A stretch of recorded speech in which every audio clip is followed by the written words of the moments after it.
Our representative here in Georgia, Representative Cannon, she's part Cannon. Oh, here she is. Extremely She excited. is also part of the openly LGBTQ community here, and well, the small community as far as having a seat in a part of a black woman, a part of the community having a seat in the state legislature. So could you talk about that a little bit as well?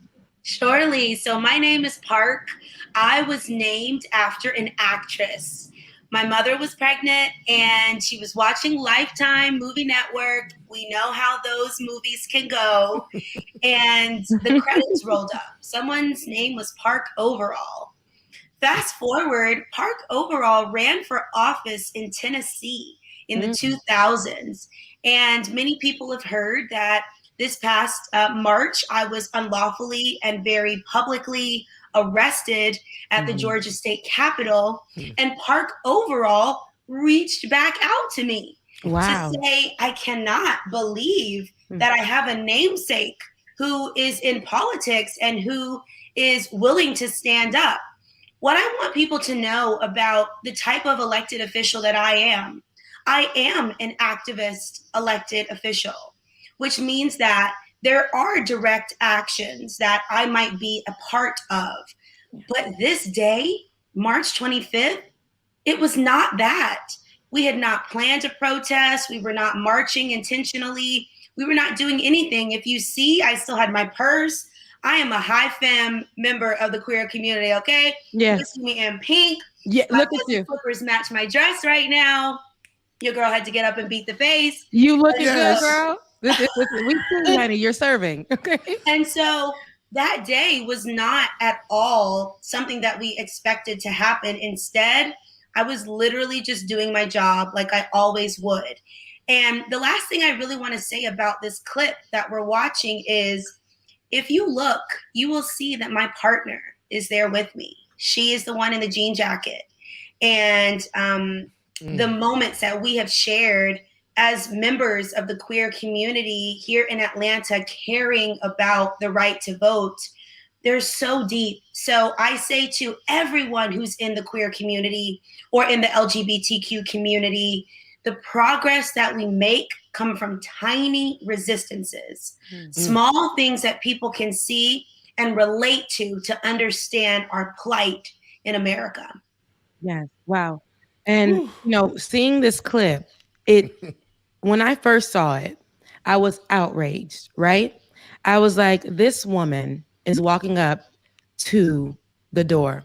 And, before I get there, a friend to the show, which I believe, is also a friend for you. You guys are representative friends of Renita Shannon. She is so sweet. And she kept saying, you got to have her on. You got to have her on. You got to have Park Cannon on. She's great. And this was right before the incident happened, where I did not appreciate it. When I saw this footage, the anger, because I'm like, you had the audacity, right? You had the audacity to walk up to that door and say, I want to see this man. He has to see me, right? I need him to understand. I'm not trying to fight.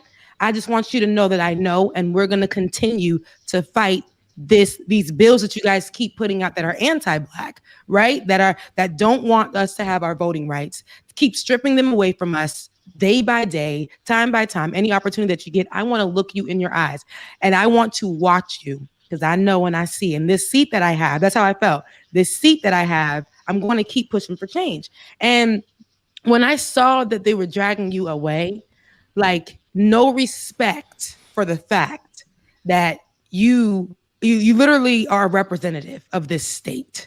They treated you as if, like you said, you were out there protesting, being disrespectful or whatever, which protests are not disrespectful, but they were treating you as if you had set something up. And I didn't appreciate that. And they dragged you off from your cute little heels and everything. I was upset. Right. I said, oh no. No, they did not, because she had the audacity to do that.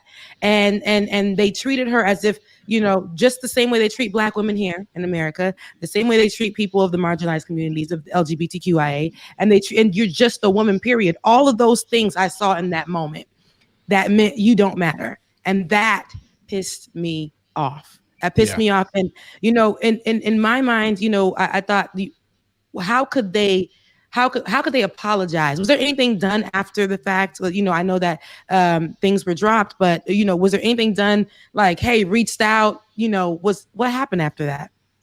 No, and it will all come out in the future because Mm, we are still looking at all of our legal options. yeah. Yes, we are happy the criminal defense case is over, which was very expensive, very time consuming, very intense, but we still have other legal fights ahead of us.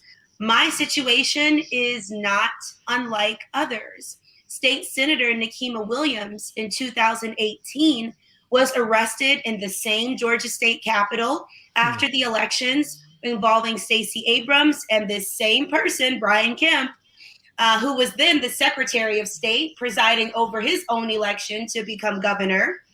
When she was arrested, I was the first person with her. I Mm, ran down the stairs.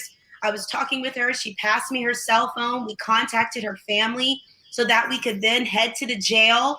We put together a whole press conference. wow. We staked out at the jail.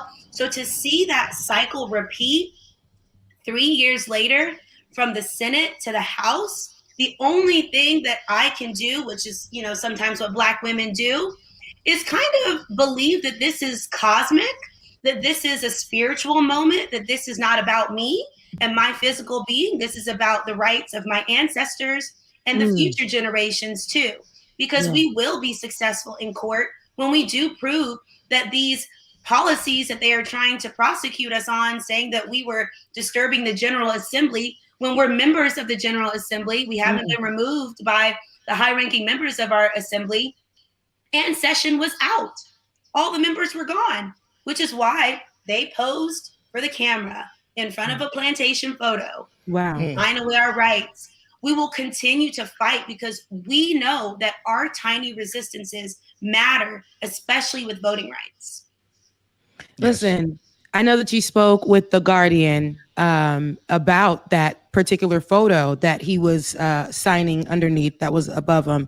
And you were saying, you told them that you feel like it was strategically positioned under the disgraceful painting of a South Georgia plantation. And you said you immediately thought about the Georgians who have reached out to you to say, oh my gosh, my family had been working at the location for years.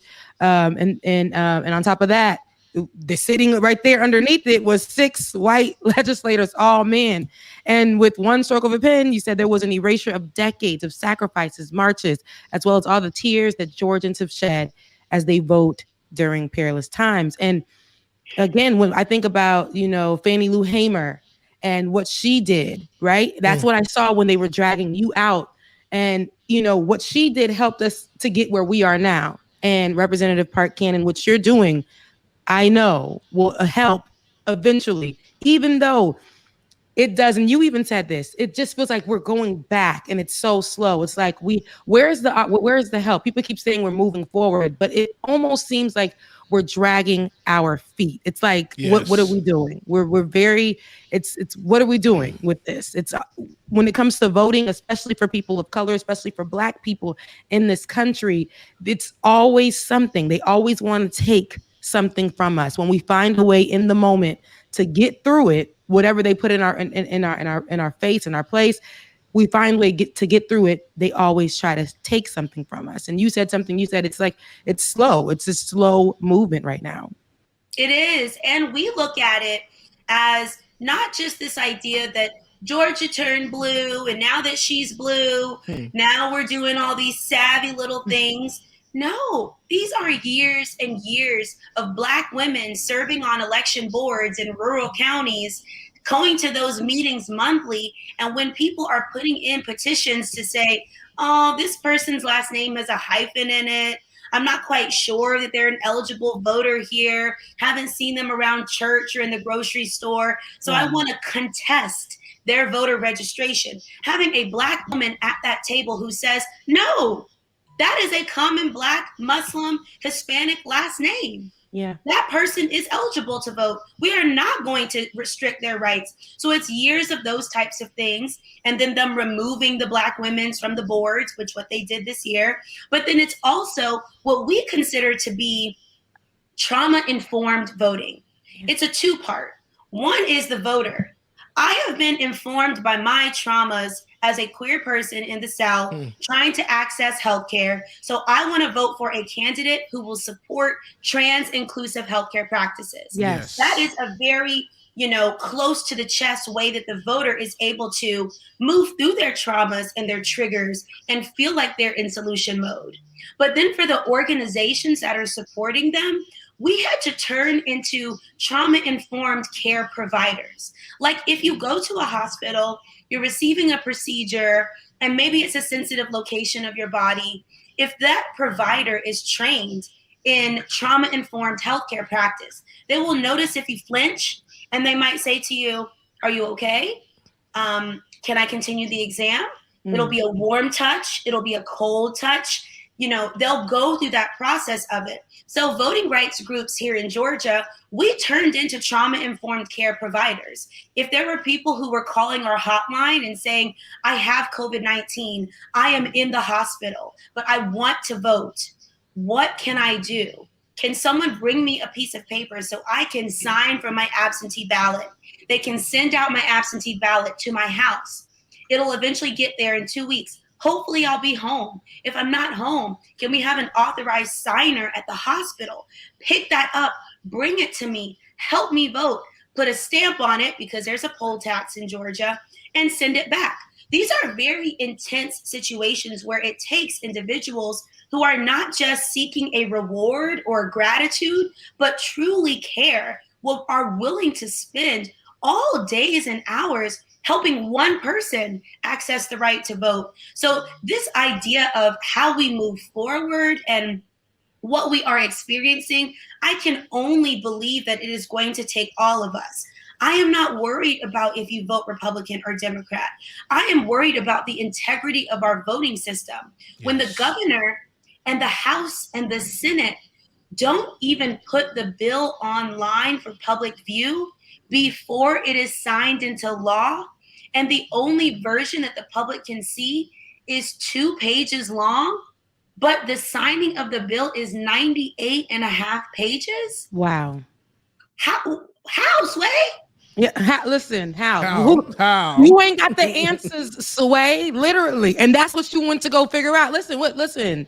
Kemp, where are the answers? And what is this about? This is nothing ties together. And it's funny because all eyes were on Georgia when it came to turning blue, all of this. And then now, just right after that, right? Because this is how they don't care so much. This is how our leaders don't care. It was like, oh, now let's take away their rights because, they want to flip it blue. They want to do that. Let's take away their rights. Let's do every small thing that we can do to take away their rights. There's so much that we want to get into. I know our DJ here, the LGBTQIA friendly DJ, my king, Bubba. He wanted to get in there. Go ahead, Bubba. Representative Cannon, thank you so much again for everything that you do. You are just amazing and awesome. But what can we do out here in the community? What can we get our families and everyone doing to get involved and get out here to make sure that we're not getting the short end of the stick, because we have it bad on both sides. We already have that we're black in the community voting and going through that, but we also have to add the fact that we're LGBTQ and everything and our trans friends and everything. So what can we do to push this conversation and make sure that we're doing what needs to be done so we're not getting the filibustered? There we go. Period. Okay. Come on, Bubba. So there are 3 things that I recommend that we all do right now. One is check your voter registration. Yes, you voted maybe in November for the president, or maybe if you were here in Georgia, you voted in January for the Senate. Maybe if you were in some rural county or in some place where there was a special election, maybe you voted at some point, like someone passed away and there had to be a new person put in the seat. So there was a quick election. I was elected in a special election in 2016. It was a 6-week election. Normally people have like 2-year-long elections. Right. So maybe you haven't voted in a long, long time. Check your voter registration because you could be purged. The bills in policy already said that you could be purged after not voting in 2 presidential elections. But this bill change made it so that there are other ways that the system can purge you regardless of activity. Like I said, the registration process, if for some reason they're not sure that you're really a voter, they can challenge it. Or if you have any felonies or misdemeanors on your record, they can start going around and trying to stop your vote. So go to my voter page, mvp.sos.ga.gov. I will make sure to put that in because that is the way that you can check your voter registration. See what it's at. See what it says about your polling place. See when it says you voted last. Check your address. Make sure it's perfect so you're getting the notifications. All of those things are things that the voter can do to make sure that they are ready to, impact the system. The second thing that we can do is actually start to ramp up our understanding of the new policy. Senate Bill 202, like I said, is 98 pages long. It covers everything from whether you can give people food and water in line or face a misdemeanor or felony, whether you can take people with you to vote. It also includes whether or not, if you are a voter who for some reason is going through a situation like COVID-19, how you can actually impact your ability to vote. So we're starting a Know Your Rights campaign on Senate Bill 202. We don't want this idea of Senate Bill 202 to die. We want it to be very active on people's tongue. So please start learning about Senate Bill 202. You can go to the House website right now, legis.ga.gov, and type in Senate Bill 202, and you will be able to read all 98 pages of that.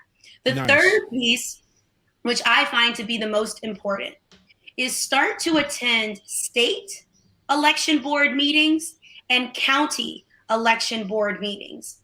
The county election boards are the local places where all of the voter registrations go before they're submitted to the state. The counties are so important because as they decide how they're going to dole out their financial resources, their staffing, their resources, all of that, they are looking for input from the community. But right now, a lot of our rural election boards are lopsided.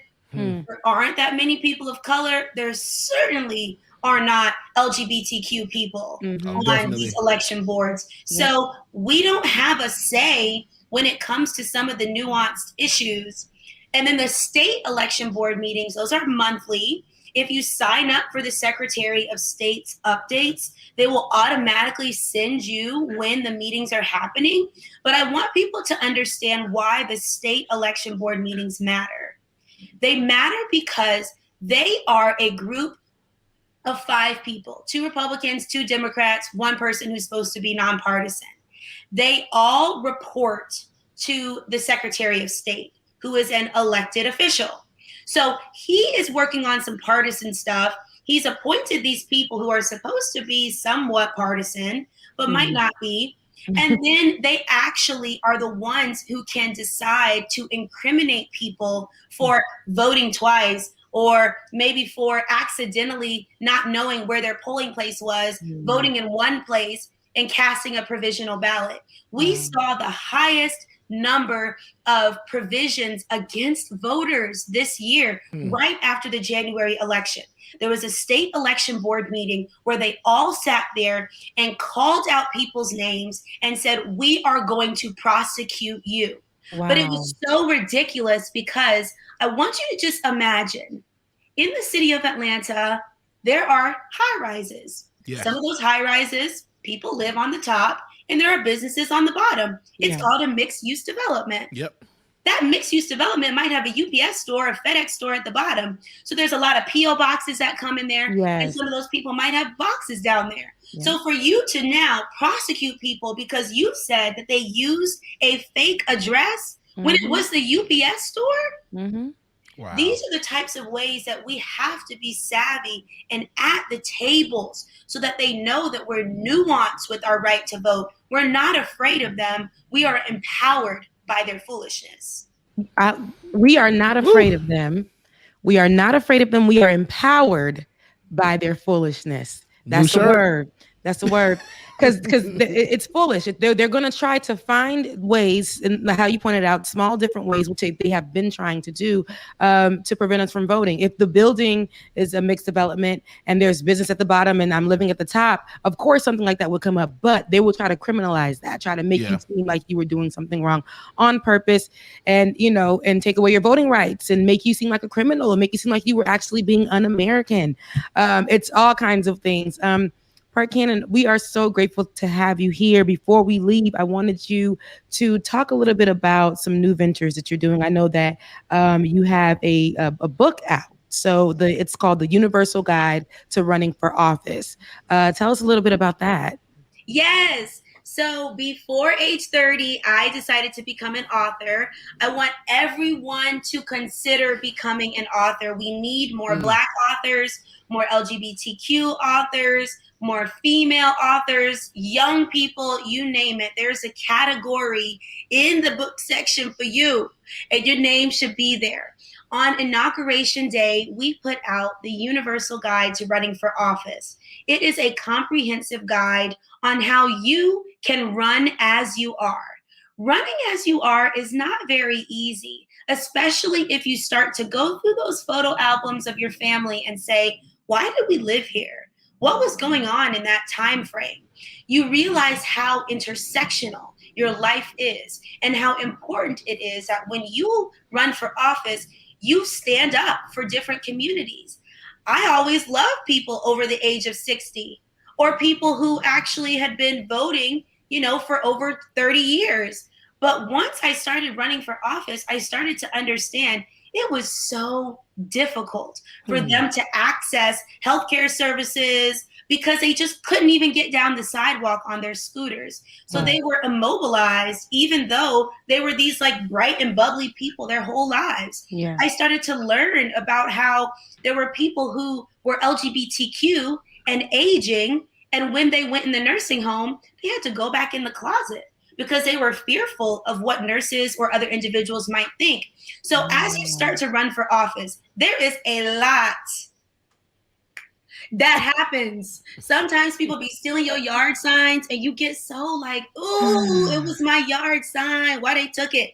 But you have to actually just realize this is a part of the campaign process. Right. So I take you through who should be in your kitchen cabinet, as in your like 5 people, your 5 spices, like your cinnamon is your person who's your media person. They can hit a high level on your campaign. They can keep you cute and keep you great. But then also affirmations. We have an entire, set of affirmations. Come on, affirmations. Yes. Yeah, to just help people see what my affirmation was on the campaign trail and give them space to put theirs as well. It's on Amazon and Barnes and Nobles today. I love that so Awesome. much. I love that so much. Before we get to what we're going to do with those books, Right. the affirmation part, like I know we're supposed to get out of here, but the affirmation part is very important. I also, in your interview with The Guardian, you talked about self-care and affirmation being something to help you get through while them folks is out there stealing the signs. And you out here like, how am I going to, they trying it, but you're going through with those affirmations. Tell us a little bit about that self-care process for you. Yes, as a young person in the South, there aren't always opportunities for you to be seen as a leader. So figuring out that you're a leader in your own right certainly comes from inside of yourself. Nice. Whether you're working out your abs so that you can show them off for Pride Month, or you're working for your internal core so that if you are ever arrested, you have a stable core and you are able to hold yourself up. I very much feel as though all that yoga I've been doing, it was working that day, Hanny, because they were pulling me backwards. My arms was back here. I had my AirPod in. It was really disorienting. There was a lot of, noise and all of those things happening. So just doing those things that either are helping your outside body or your inside body. I recommend everyone start drinking apple cider vinegar. Get your gut together because the gut on the inside, honey. Woo! Come on. Hello, somebody. Hello. I love it.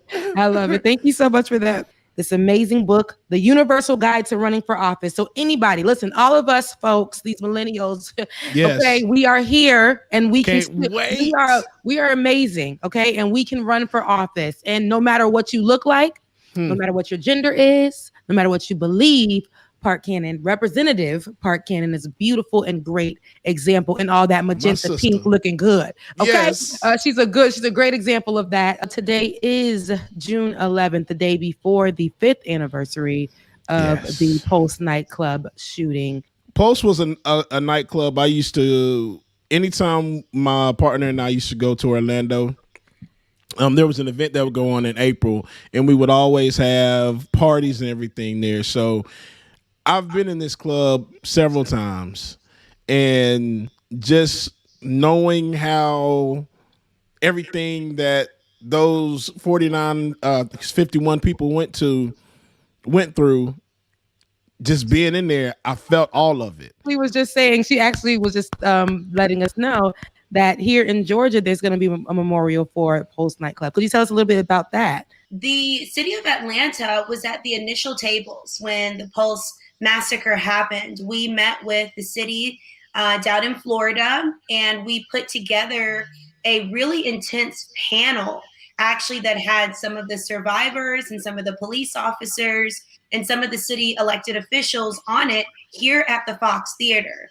Fast forward to now, like you said, we're 5 years out from that massacre, and we all remember where we were. So we want to Yes. make sure that we have new memories about where we can go, which is why the Yes. city of Atlanta is having a vigil tomorrow, Saturday, June 12th, in the evening from 7 until 8:30 p.m.